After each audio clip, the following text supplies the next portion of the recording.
Welcome back then folks to day 2, the second build in particular of day 2, so build number 4 out of pack 12 overall. This one of course was predominantly featured, naturally in the trailer, but also the focus point of the thumbnail for pack 12 that I did a few days back, the N24 racing version, which of course is the 24 hours of Nurburgring version of the Lexus LC500. One of the reasons why I like this idea is because it makes a car which many people don't use a lot more potentially interesting. I've driven one of these and reviewed it in real life in Beards and Cars, and it's a fascinating car, but to me the main problem with it was always it's so expensive. It's such an expensive car for something which, despite looking really cool like a concept, it just isn't to me enticing enough to make me want to buy it instead of like a Ferrari or a Corvette or a 911 or something like that. Or, I mean, for literally the same kind of money I could buy my dream car, a Ferrari FF instead, so to me it's not much of a comparison. In racing form though, it's a pretty badass car, almost as badass as the LFA, which ran at the Nürburgring as well. So this one is a real car. It's a real livery, the number 56 car, and if I recall correctly, I think this one actually had a class victory in the 24-hour of the Nürburgring in the SP-Pro category. Now for this one, again, I said a couple of days ago with the Ferrari, I don't recall exactly what my sources were for all of the specs, so if you find out different ones, then of course you could change it around if you want to, but of course I will have put the livery link down in the description as always. As far as the actual build itself, if we jump into the shop, naturally you do want the wide body for this one as well, if I recall correctly. So if we check here first, we've got the stage 5 weight, the carbon prop shaft as well. As far as the, first of all, sports section though, stage 1 weight is already a given once you've fitted 5, so don't worry about that. It comes with sports hards, obviously we're not using those. As far as the club sports, we've got the high lift cams, we've got the power restrictor, stage 2 weight again is already covered, ballast also. Semi-racing, you want the racing crank and the ECU. Of course, the diff, again, don't worry about stage 3 on the weight. Body rigidity, again, I haven't opted to do that. It does increase your points a little bit. You could try it. I would recommend trying the tune first, and then you could go back and do this if you want to see if there's any difference. And if you do find there's a difference, then absolutely put it in the comments. It just didn't seem too necessary, I'll say, for this one. As far as the racing stuff, we've got the polish ports, the filter, the silencer, the manifold, the pads, and of course the discs. Doesn't really matter, as I always say, if you want to go for slotted, drilled, or ceramics, I'll leave it totally up to you. Race clutch and flywheel, suspension, transmission, again don't worry about the stage 4 weight as long as you've done stage 5, and of course the racing hard tyres, or in other words whatever racing tyres you want at that particular time. As far as the extreme stuff, the steering angle adapter for that extra turn-in on corners, and again there for the ultimate section, you could already see that. So it's actually surprisingly reasonable for something that's got 470 horsepower. It only weighs 1,350 kilos, and it's still only 672 points on racing tyres, no less. That to me was quite surprising. That's weirdly low. I would have thought it was easily like maybe 705 or something like that. So you could absolutely, if you wanted to break away slightly from the realism, get this to be potentially quite a good endurance car. And speaking of endurance, this idea for a racing LC500 build actually spawned from my Cash Cow series first.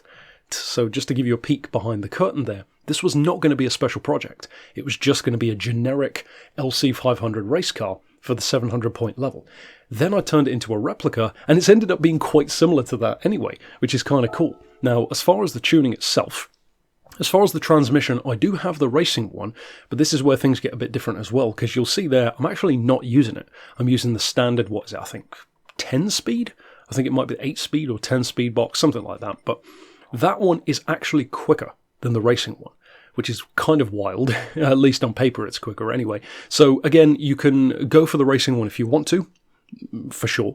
I don't recall why I left the standard one in though. It might have been something to do with the real life counterpart using more gears. I have a vague memory of something like that, but I could be wrong. So feel free to double check via Google. There's plenty of information out there about the car. As far as the suspension though, you want 96 on the ride height.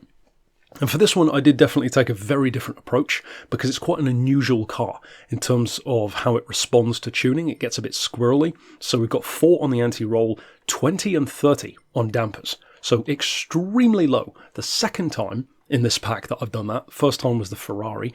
And then for the springs, very, very high. So the springs are doing all the work on this one. 3.10, 3 on camber.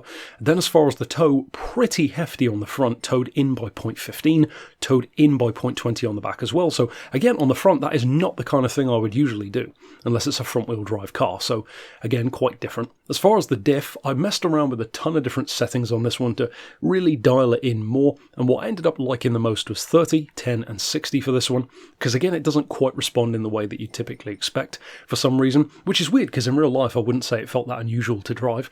Obviously I wasn't driving it this quick, but still. As far as the ballast, you want 12 kilos to bring us up to 1350. I've put that all the way to the back. It's still front biased anyway. As far as the ECU, I was going to say the diff, reduced the ECU output to 81%. That brings us down to the output of the actual car, which is 470, and I'm running, unsurprisingly, a high grip version, so the maximum downforce. As far as the actual parts, well, I said obviously the transmission I've left standard, but if I go to the racing one, you can see obviously you've got less gears, and then if you check on the numbers, it's significantly slower from the quarter mile perspective, like way, way slower, like a couple of seconds slower, which is insane, but I'll leave it up to you if you want to do that or not, and obviously that affects your point level as well. It actually makes it lower, which is kind of crazy, but makes sense if it is slower.